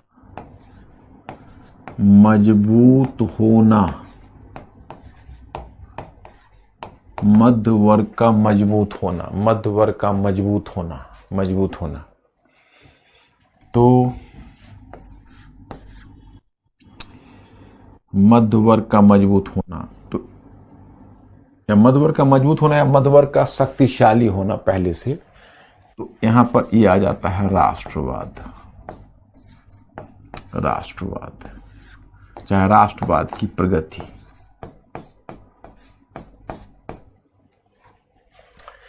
अब देखिए थोड़ा सा आप मेंटली अलर्ट होइए, ये सब कुछ पीछे आप कर चुके हैं। ये कोई मैंने डायग्राम दिया, ये डायग्राम को देखकर डरने की चीज नहीं है, आप पीछे सब कुछ कर चुके हो। केवल मैं एक ही काम कर रहा हूं कि आप लोगों को इंटीग्रेट यहां करवा रहा हूं। अब देखो, कोई मान लो स्टूडेंट कोई फ्रेशर है या फिर ऐसा फील करता है कि अभी ये थोड़ा सा हमें जटिल लगता है, तो जटिल लगता है तो उसको थोड़ा सा ट्राई हमारे साथ कर लो। क्योंकि देखो हमारा मानना है क्या है कि हमारा जो स्टूडेंट है, जब हम भारत के सबसे बड़े एग्जाम के लिए अपने आप को प्रिपेयर कर रहे हैं, मैं आपको मतलब क्या कर सकते हो, जैसे मन की बात मैं आपको बता रहा हूं, जैसे मोदी जी मन की बात कहते हैं, जब हम इंडिया के सबसे टॉप एग्जाम के लिए जब तैयार कर रहे हैं अपने स्टूडेंट्स को, जब हमारे स्टूडेंट जब इंडिया के टॉप एग्जाम के लिए तैयार हो रहे हैं, तो उसकी आपके नॉलेज को उस लेवल पर लाना हमारा काम है। अब हुआ क्या है कि विश्वविद्यालय शिक्षा है, स्कूली शिक्षा तो वो ऐसी नहीं मिली, लेकिन यूपीएससी का स्टैंडर्ड बहुत ऊंचा है, तो या तो यही है कि हम फिर हिम्मत हार जाएं, या फिर वही है कि धीरे धीरे हम अपनी सोच को बढ़ाएं। क्योंकि ये मुद्दा केवल हिस्ट्री का नहीं है, आपकी जो ये सोच बढ़ेगी इसका फायदा आपको इकोनॉमी में मिलेगा, इसका फायदा आपको पॉलिटी में मिलेगा, इसका फायदा आपको बाकी अंतर्राष्ट्रीय संबंधों में मिलेगा। मतलब एक आपकी सोच ही बहुत स्मार्ट हो जाएगी। तो थोड़ा सा आप ट्राई करें, मैं पहले आपको समझा देता हूं, फिर आपसे पूछूंगा, मैं हिम्मत नहीं हारूंगा, और आप भी मुझे ओके करके बताना है कि हाँ या ना। जैसे देखिए, मैं जब आपको पार्ट 2 में फ्रांस की क्रांति पढ़ाया था, आइए मेंटली अलर्ट होइए। तो फ्रांस की क्रांति ने राष्ट्रवाद को जन्म दिया, ये तो मैंने आपको बताया था, ये तो आप जानते ही हो कि फ्रांस की क्रांति से निकली, जिसको वियना कांग्रेस ने भी दबाना चाहा था। और तमाम कोशिश के बावजूद भी राष्ट्रवाद की परिणति किस में हुई, इटली और जर्मनी के एकीकरण में हुई। तो और दूसरा एक तरफ इटली और एकीकरण में, इटली चूंकि मैंने आपको पढ़ाया है कि इसने एकीकरण आंदोलन को भी जन्म दिया और विभाजन के आंदोलन को भी जन्म दिया, तो इसने एकीकरण भी एक तरफ करवाया, दूसरी तरफ विभाजन को भी प्रोत्साहन दिया। दोनों तरह का प्रभाव आप लोग कर चुके हो इसको, बल्कि क्वेश्चन भी इस पर कर चुके हो। तो इटली और जर्मनी के विभाजित क्षेत्र को जोड़ा, तो दूसरी तरफ पुराने साम्राज्यों में जैसे ऑटोमन साम्राज्य है, हैब्सबर्ग साम्राज्य है, तो वहां के अल्पसंख्यक समूह की आकांक्षा को जगाकर रूसी साम्राज्य, वहां पर उसने एक तरह से विघटनकारी तत्वों को प्रोत्साहन दिया। तो खासकर जो ऑटोमन साम्राज्य के जो अल्पसंख्यक समूह जो ईसाई थे और पूर्वी यूरोप में रहते थे, उनकी आकांक्षा जगी, तो उसने बाल्कन संकट का रूप ले लिया। बाल्कन संकट, बाल्कन समस्या, या इसको बाल्कन संकट कर देते हैं। आप लोगों ने इसको किया हुआ है कि बाल्कन संकट क्या है पूर्वी यूरोप में। और उधर क्या हुआ कि जब जर्मनी और इटली का एकीकरण हुआ, तो फिर यूरोप में दूसरी समस्या आ गई। आपको मैं बता चुका हूं कि जर्मनी के एकीकरण ने यूरोप में शक्ति संतुलन की समस्या को जन्म दिया, ये तो आप लोग जानते हो, याद करो। और दूसरा एक नई चीज बता रहा हूं कि जब जर्मनी के एकीकरण हुआ, तो एक बात आप जानते हो, खरबूजे को देख कहीं खरबूजा रंग पकड़ता है। तो जब जर्मनी एक एकीकृत जर्मनी ने जन्म लिया, तो उससे बाकी लोगों में राष्ट्रवाद की, बाकी देशों में राष्ट्रवाद की आकांक्षा जग गई। अरे राष्ट्र। तो मैंने आपको बताया था कि देखिए होता क्या है कि जैसे आपने कोई मूवी देखी होगी कि मूवी के बिगिनिंग में जो नायक होता है वो मूवी के अंत में जाके खलनायक हो जाता है। हालांकि ऐसी मूवी हमने नहीं देखी, हो सकता है आपने भी नहीं देखी हो, कल्पना करिए। तो जो राष्ट्रवाद पहले मुक्तिदाता बनकर आया था, वो राष्ट्रवाद में अहंकार आ गया कि हम दुनिया पर शासन करेंगे, हमारा राष्ट्र महान। उससे अति राष्ट्रवाद है। इसलिए देखो, हमारा राष्ट्र महान, ये राष्ट्र भी महान, वो राष्ट्र भी महान, ये सोचना तो बेहतर है, लेकिन हमारा राष्ट्र महान, तो इसके अंदर एक छिपा हुआ भाव होता है कि बाकी राष्ट्र हमसे इंफीरियर है और उन पर हावी होना हमारा जन्मसिद्ध अधिकार है। तो कहीं ना कहीं आप में एक अहंकार ला देता है, राष्ट्रीय अहंकार। तो वही राष्ट्रीय अहंकार पश्चिमी देशों में आने लगा। वो बड़े बड़े साम्राज्य बनाने लगे कि भाई हमारे साम्राज्य में सूर्यास्त नहीं होता। तो एक राष्ट्रीय गौरव की भावना तो मैंने बताया ही है ना आपको, साम्राज्यवाद का फैक्टर के रूप में। वही अति राष्ट्रवाद है, वो साम्राज्यवाद का रूप लिया। तो ये फ्रांस की क्रांति से इतनी चीजें निकली। उसके बाद इधर पूर्वी यूरोप में अल्पसंख्यक समूह राष्ट्रवादी आकांक्षा ने बाल्कन संकट को जन्म दिया। तो ये और ये तीनों फर्स्ट वर्ल्ड वॉर की तरफ जाएगा। ओके, अब औद्योगिक क्रांति में आओ। औद्योगिक क्रांति का मतलब है बाजार और कच्चे माल के स्रोत की आवश्यकता, तो साम्राज्यवाद की तरफ जाएगा। ओके, फिर अब औद्योगिक श्रमिक अथवा सर्वहारा वर्ग का उद्भव, तो दुनिया के मजदूरों एक हो। कार्ल मार्क्स जो सर्वहारा वर्ग तो मैं समझा चुका हूं, सर्वहारा प्रोलेटेरिएट क्लास, तो मार्क्स ने उसको एक प्रचंड समाजवादी आइडियोलॉजी दी। तो क्या हुआ, मार्क्सवाद। मतलब दुनिया में क्रांति लाना है, पूंजीवाद के तख्ता को पलटना है। आपको याद होगा कि मध्य वर्ग का उद्भव हुआ था व्यावसायिक क्रांति से, क्योंकि व्यावसायिक क्रांति ने मध्य वर्ग की आर्थिक क्षमता को मजबूत किया। लेकिन जब एक बार मध्य वर्ग का उद्भव हुआ तो फिर औद्योगिक क्रांति, जब मध्य वर्ग का उद्भव हुआ तो मध्य वर्ग के उद्भव के बाद फिर औद्योगिक क्रांति आई, और औद्योगिक क्रांति में मध्य वर्ग ने अहम भूमिका निभाई। जब औद्योगिक क्रांति होगी तो मध्य वर्ग की शक्ति और भी मजबूत होगी। औद्योगिक क्रांति के बाद मध्य वर्ग की शक्ति और भी मजबूत हुई, सशक्त मध्य वर्ग आया, पावरफुल मिडिल क्लास। तो अब जैसी सर्वहारा वर्ग की आइडियोलॉजी मार्क्सवाद या उग्र समाजवाद थी, तो जब सर्वहारा वर्ग की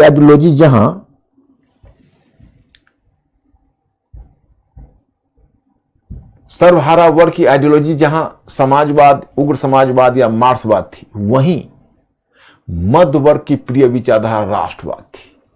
तो मध्य वर्ग का मजबूत होने का मतलब है राष्ट्रवाद की प्रगति। तो यहां भी राष्ट्रवाद है, यहां भी राष्ट्रवाद है, सभी एक ही थैली के चट्टे पट्टे। अब देखिए, अब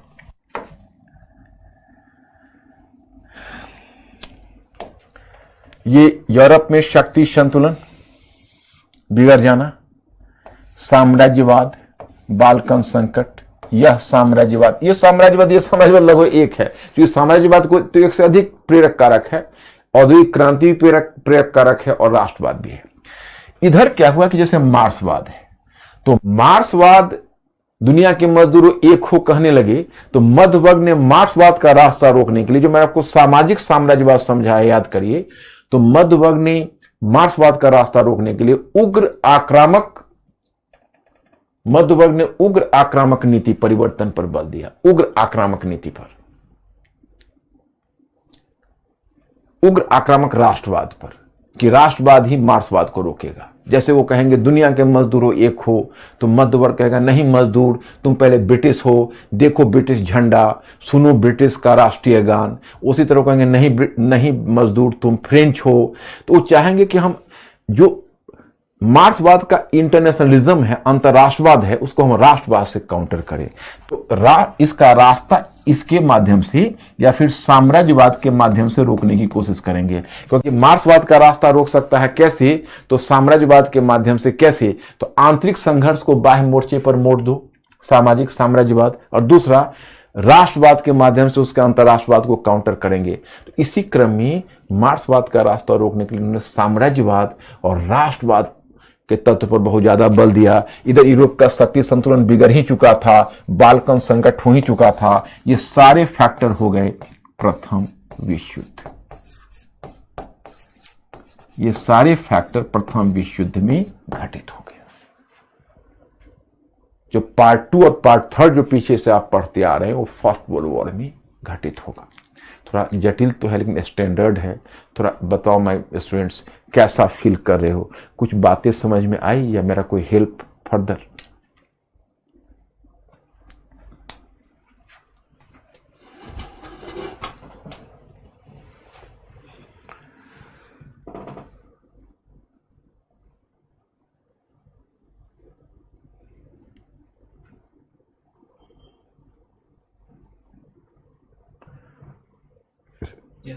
समझ में आ गया? वाह my students, I am so happy. लेकिन देखो, गुरु से कुछ छिपाना मत, हमसे बिल्कुल खुले रहना। मैं मान के नहीं चलता हूं ऑनलाइन, में मान के चलता हूं, विजुअलाइज करता हूं, तुम लोग बैठे हुए सुन रहे हो और समझ रहे हो। मतलब हम ऑनलाइन होने के बावजूद भी चाहते हैं कि हमारी तुमसे कनेक्टिविटी बनी रहे। इसलिए मैंने अंकुर को संजय की तरह बैठा रखा है कि कम से कम मुझे तुम्हारे बारे में सूचना देता रहे और तुम्हारे रिस्पॉन्स को बताता रहे, तुम्हारे क्वेश्चंस भी हमारे तक पहुंचाता रहे। तो कोई नहीं, मतलब इस तरह से हम लोग एक दूसरे से कम्युनिकेटेड रहें, कांटेक्ट में रहें। तो चलिए ये बात हो गई। और अब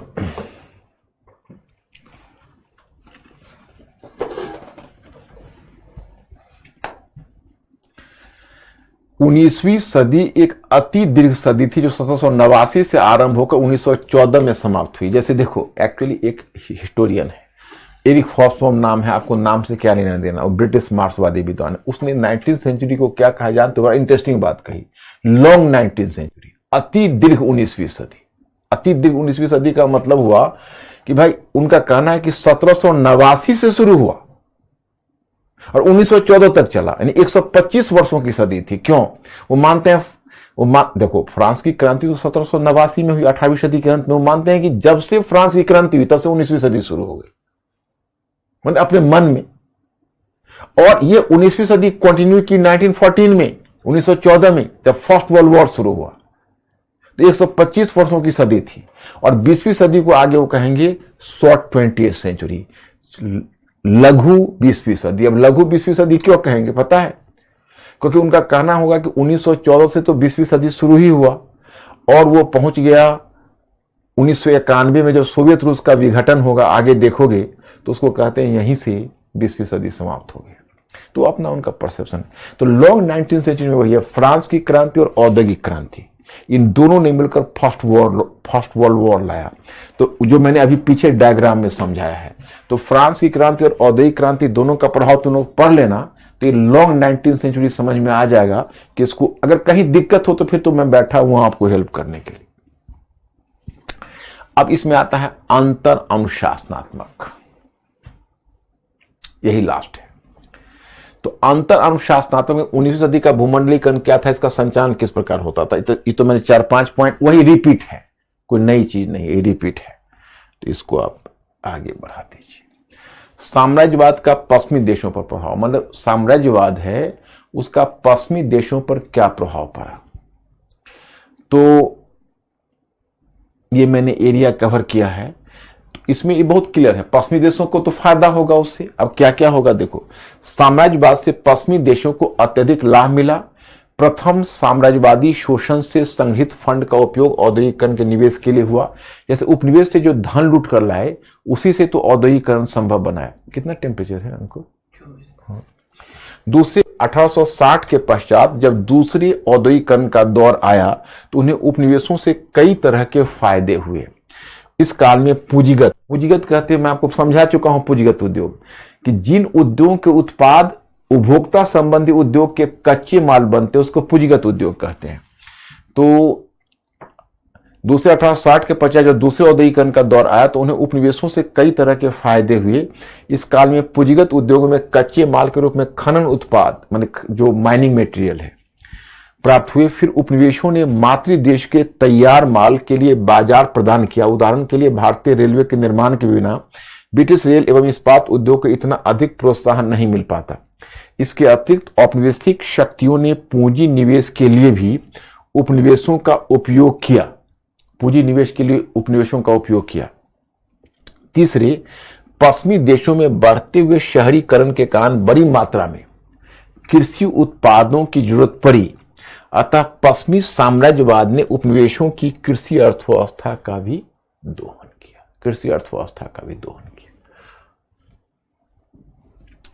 साम्राज्यवाद से औपनिवेशिक शक्तियों को कुछ अप्रत्यक्ष लाभ भी मिला था। वस्तुतः उन देशों में औद्योगिकरण के परिणाम स्वरूप एवं औद्योगिक श्रमिक वर्ग स्थापित हो चुका था तथा वर्ग संघर्ष के कारण संबंधित देश में साम्राज्यवाद की प्रगति हो रही थी। ऐसी स्थिति में उपनिवेश से लूट कर लाए गए सामाजिक साम्राज्यवाद जो मैंने बताया कि उपनिवेश से एक लाभ उनको ये मिला कि उनके अपने देश में मजदूर धीरे धीरे आक्रोश में आ रहे थे, तो अपने मजदूरों को खुश करने के लिए अपने उपनिवेश से गए, वहां से जो धन लूट कर लाए उसका एक छोटा सा भाग मजदूरों को देने लगे। तो मजदूरों को जब संसाधन मिले तो संतुष्ट हो गए और क्रांति के रास्ते से हट गए। जो मैंने लेनिन के बारे में बताया था, साम्राज्यवाद पूंजीवाद का अंतिम चरण, तो वही तर्क दिया गया है। उनके श्रमिक क्रांति के मार्ग से हटते चले गए। इसके अतिरिक्त साम्राज्यवादी मोर्चे पर संबंधित देश की सफलता के कारण लोगों का ध्यान आंतरिक समस्याओं से हटकर बाह्य मोर्चे पर चला गया। इससे भी समाजवाद की प्रगति अवरुद्ध हुई। और उपनिवेशों पर साम्राज्यवाद का प्रभाव, उपनिवेशों पर साम्राज्यवाद का वो तो आपको पश्चिमी देशों पर प्रभाव है, औपनिवेशिक शक्तियों पर। अब उपनिवेशों पर, तो उपनिवेशों पर तो बहुत बुरा प्रभाव पड़ेगा, जो तुम पहले से ही जानते हो, इसको पढ़ोगे तो क्लियर हो जाएगा। उपनिवेशों पर साम्राज्यवाद का बड़ा ही दुखद एवं पीड़ादायक अनुभव रहा। साम्राज्यवादी शक्तियों ने उपनिवेशों की कृषि संपदा को निचोड़ दिया, उनके कृषि को बहुत निचोड़ा। फिर पश्चिमी देशों के औद्योगिक उत्पादों ने उपनिवेशों के हस्तशिल्प उद्योगों को गहरा धक्का पहुंचाया, क्योंकि वहां से तैयार माल लाते थे तो इनके हस्तशिल्प उद्योगों को धक्का लगा। इस कारण उपनिवेशों में क्रय शक्ति कम हो गई। सबसे बढ़कर यूरोपीय साम्राज्यवाद केवल प्राकृतिक संसाधनों का ही दोहन नहीं किया, बल्कि उपनिवेशों में मानव श्रम का भी भरपूर दोहन किया, जो पीछे बता चुका हूं। पूर्व काल में अफ्रीकी महाद्वीप से बड़े पैमाने पर दासों को बेचा गया, परंतु 19वीं सदी के उत्तरार्ध तक साम्राज्यवादी शक्ति होने तक शोषण का हथकंडा बदलने लगे थे तथा अपनी नई नीति को श्वेतों के अधिभार, जो उसी को ऊपर वाला ही रिपीट है, घबराना मत, व्हाइट्समैन का नाम देने लगे थे। अतः अब दास व्यवस्था का स्थान करारबद्ध श्रमिक, इंडेंचर्ड लेबर, ने ले लिया था। 19वीं सदी के करारबद्ध श्रमिक को दास व्यवस्था की नई पद्धति का भी नाम दिया जाने लगा था। मैंने इस करारबद्ध पद्धति जो है उसको दास व्यवस्था की नई पद्धति भी कहा जाने लगा। यह कहा जाता है कि जब ब्रिटिश साम्राज्य के ऊपर सूरज की चमक आई थी तो पहली चमक चीनी उत्पादक द्वीपों से ही उठी थी। ब्रिटिश साम्राज्य ने कैरिबियन द्वीप, मुख्यतः त्रिनिदाद, गुयाना और सुरिनाम, मॉरिशस एवं फिजी में अपने अपने उपनिवेश विकसित किए। वही बात है, रिपीट है, इसमें कोई नई चीज नहीं है। तो वही जो अनुबंधित श्रमिक, मैंने करारबद्ध श्रमिक और अनुबंधित एक ही है। वे इन क्षेत्रों में करारबद्ध श्रमिकों को भेजना आरंभ किया। इन श्रमिकों को खनन, बागान, रेलवे निर्माण विभिन्न क्षेत्रों में लगाया गया, परंतु इनका एक बड़ा हिस्सा चीनी उत्पादन में लगाया था। अधिकतर करारबद्ध श्रमिक वर्तमान उत्तर प्रदेश, बिहार, मध्य भारत तथा तमिलनाडु से भेजे जाते थे। तमिल मुक्त श्रीलंका और मलाया भेजे जाते थे। यही चीज है, इसको मैं क्या रिपीट करूं, आप लोग देखोगे जो पीछे मैंने करवा दिया है। समूह गुयाना में 1838 में लाया गया। यह अगर हम गहराई से परीक्षण करते हैं तो पाते हैं कि ये करारबद्ध श्रमिक स्वेच्छा से अन्य देशों की ओर पलायन नहीं करते, बल्कि ये शोषण मूलक ब्रिटिश शासन की उपज थे। वस्तुतः ब्रिटिश औद्योगिक नीति के कारण भारतीय हस्तशिल्प उद्योग का पतन हुआ। इस कारण अधिक संख्या में भारतीय बेरोजगार हो गए। इस प्रकार भू राजस्व की रकम अत्यधिक रखे जाने के कारण किसान अपनी जमीन से हाथ धो बैठते तथा फिर श्रमिक के रूप में कहीं और जाने के लिए विवश हो जाते। आगे 1900 ईस्वी के पश्चात भारतीय राष्ट्रवादी नेताओं इस पद्धति का जमकर विरोध किया तो 1921 में यह पद्धति समाप्त कर दी गई। अब यहीं पर, यहाँ पर मराठी, तेलुगु वही चीज है, इसमें कोई नई चीज नहीं। यहाँ पर देखो संविधानवाद का विकास जो दिया गया, वो संविधानवाद का विकास क्या है। यूरोपीय मध्य वर्ग ने सदा ही सीमित मताधिकार पर बल दिया था। यूरोपीय मध्य वर्ग ने सीमित मताधिकार पर बल दिया था, परंतु समाजवादी क्रांति के भय से पूंजीवादी सरकारों ने श्रमिक कल्याण का नया कार्यक्रम शुरू कर दिया तथा संविधान में गणतंत्रवादी समाजवाद जैसा शब्द उल्लेखित किया।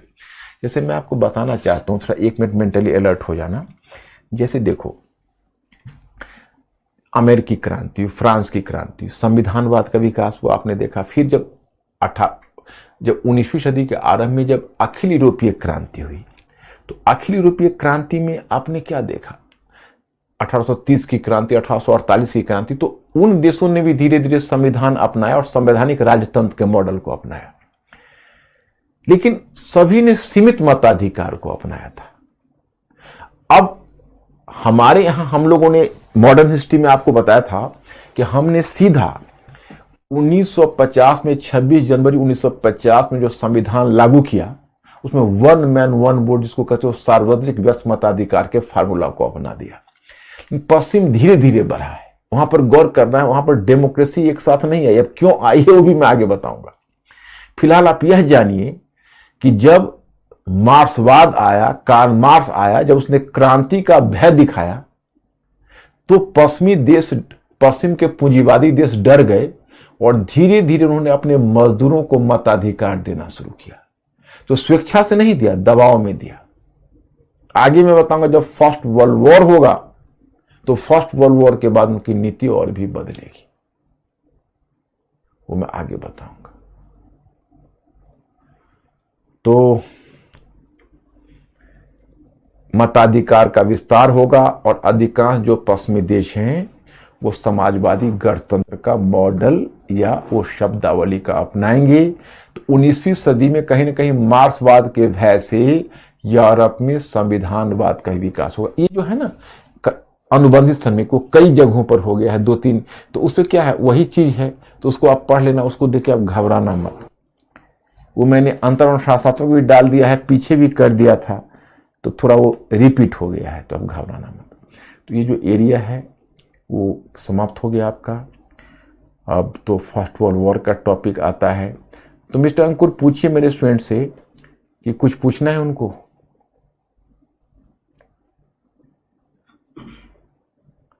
क्या बोल रहे हैं वो लोग? Okay sir. ओके है। अब देखो, अब अगला टॉपिक तो आपका है, आता है विश्व, और इसमें मैंने आपको डायग्राम में देख 19वीं सदी में राजनीतिक कारक, आर्थिक कारक, सामाजिक कारक क्या अपरिहार्य था। फर्स्ट वर्ल्ड वॉर में पहले मैंने डायग्राम बनाया है। इस वर्ल्ड वॉर के 1 2 3 4 5 कारक, फिर नीचे कारक। लेकिन 7 मिनट अब मेरे पास बचा हुआ है, तो क्या मैं वर्ल्ड वॉर आज शुरू करूं या फिर कल ही इस टॉपिक को कवर कर लूं? जैसे आप ये टॉपिक को पढ़ोगे, आज मैटर भेजा है या कल भेजा था? कल भेजा था। तो पहले तो आप ये बताइए कि आप प्रथम विश्व युद्ध का ये टॉपिक आप लोगों ने डाउनलोड कर लिया? ये आपका खंड 3 का सबसे लास्ट तीसरा उपखंड है। तो पहले आप ये बताइए कि इस टॉपिक को आप लोगों ने डाउनलोड कर लिया है, हाँ या ना? डाउनलोड कर लिया है। अब देखिए, वो जो मैंने डायग्राम बनाया है कि फर्स्ट वर्ल्ड वॉर की जड़ तो पीछे ही है। ये डायग्राम है 1 2 3 4 5 कारक मैंने फर्स्ट वर्ल्ड वॉर के निर्धारित किए हैं, और यहां पर 2 मुद्दे हमने डिस्कस किए हैं। क्या यह अपरिहार्य था अथवा क्या इसको टाला जा सकता था, और दूसरा क्या इसके लिए जर्मनी ही उत्तरदायी था। ये दोनों को डील करने के बाद प्रभाव में हमने राजनीतिक, आर्थिक, सामाजिक और सांस्कृतिक के 4 प्रभावों की चर्चा की है। अब यहां पर देख तो पहले पृष्ठभूमि। तो प्रथम विश्व युद्ध उग्र राष्ट्रवाद, साम्राज्यवाद और सैन्यवाद का त्रासद परिणाम था। यहीं से आप कोई क्वेश्चन शुरू कर सकते हो। इंट्रोडक्शन में आप देखो, अच्छे अच्छे मुहावरेदार शब्दों को याद कर लो। मैंने याद करने का, रटने का नहीं है। हम आप लोगों को देखो, अभी तो आपको यंग माइंड है, आपके पास इमेंस कैपेबिलिटी है। मतलब आप यही समझिए कि आपका दिमाग प्रॉपर यूज नहीं हुआ है। आप जितना उसकी क्षमता को बढ़ाओगे उतनी क्षमता बढ़ती जाएगी, विश्वास रखो। तो इसमें कुछ कुछ जो अच्छे लाइन है उसको जानबूझ के डाइजेस्ट करना की, ताकि क्वेश्चन स्टार्ट करने में आपको उससे सुविधा हो जाएगी। जैसे प्रथम विश्व युद्ध उग्र राष्ट्रवाद, साम्राज्यवाद एवं सैन्यवाद का त्रासद परिणाम था। 19वीं सदी की यूरोपीय राजनीति ने जो दिशा पकड़ ली थी वो स्वाभाविक रूप में प्रथम विश्व युद्ध की ओर चली गई। इसी आधार पर 19वीं सदी एक लंबी 19वीं सदी के रूप में जानी जाती है, जो 1789 से आरंभ होकर 1914 में समाप्त हुई। प्रथम विश्व युद्ध के साथ इस सदी का अंत हुआ था। तो जनरल इंट्रोडक्शन है। इतना बड़ा इंट्रोडक्शन आपको नहीं लिखना, आप केवल एक ही लिखना, प्रथम विश्व युद्ध उग्र राष्ट्रवाद, साम्राज्यवाद और सैन्यवाद का त्रासद परिणाम थी। हो गया आपका एक पंक्ति का इंट्रोडक्शन। अब प्रथम विश्व युद्ध के कारण, तो अगर हम प्रथम विश्व युद्ध के कारणों पर विचार करते हैं तो हमें यह ज्ञात होता है कि यह युद्ध जटिल परिस्थितियों की उपज था तथा इसके लिए राजनीतिक, आर्थिक, सामाजिक, वैचारिक और कूटनीतिक कारक सभी उत्तरदायी थे। अब देखिए, यहां पर तो राजनीतिक कारक आपको कम में दिया गया है, फ्रैंकफर्ट की संधि, लेकिन इसके लिए जानते हो मुझे बिस्मार्क की विदेश नीति समझाना पड़ेगा थोड़ा सा, जैसे, और तब आप इस लाइन का मतलब समझोगे। और आप लोग पूरी कितने पेजेज हैं ये मेरे,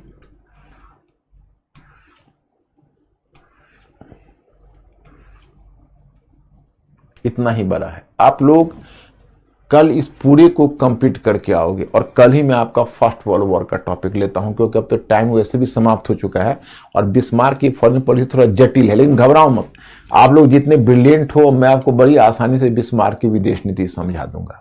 तो आज अगर आप लोगों की अनुमति हो तो आज यही रुक जाता हूं, क्योंकि फिर अब टाइम उतना है नहीं जो मैं उसका बिस्मार्क की विदेश नीति आरंभ करूं।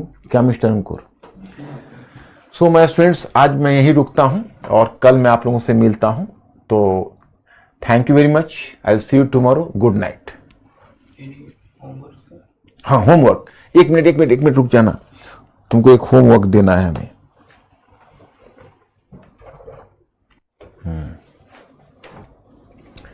क्वेश्चन 19वीं सदी के भूमंडलीकरण से क्या तात्पर्य है?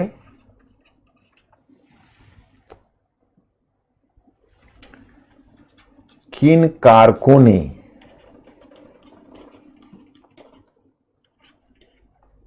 भूमंडलीकरण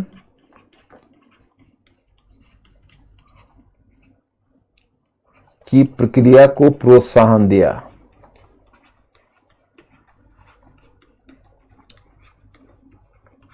की प्रक्रिया को प्रोत्साहन दिया। 19वीं सदी के भूमंडलीकरण से क्या तात्पर्य है? किन कारकों ने भूमंडलीकरण की प्रक्रिया को प्रोत्साहन दिया? मात्र 150 वर्ड्स में लिखना है। इसमें आपकी योग्यता क्या है कि आप कैसे छोटा करके कम में अपने विचारों को प्रस्तुत कर सकते हैं।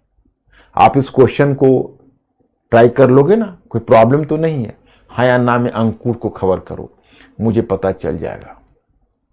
मिस्टर अंकुर, इनका रिएक्शन देखिए, ये कर सकते हैं मेरे स्टूडेंट्स या नहीं।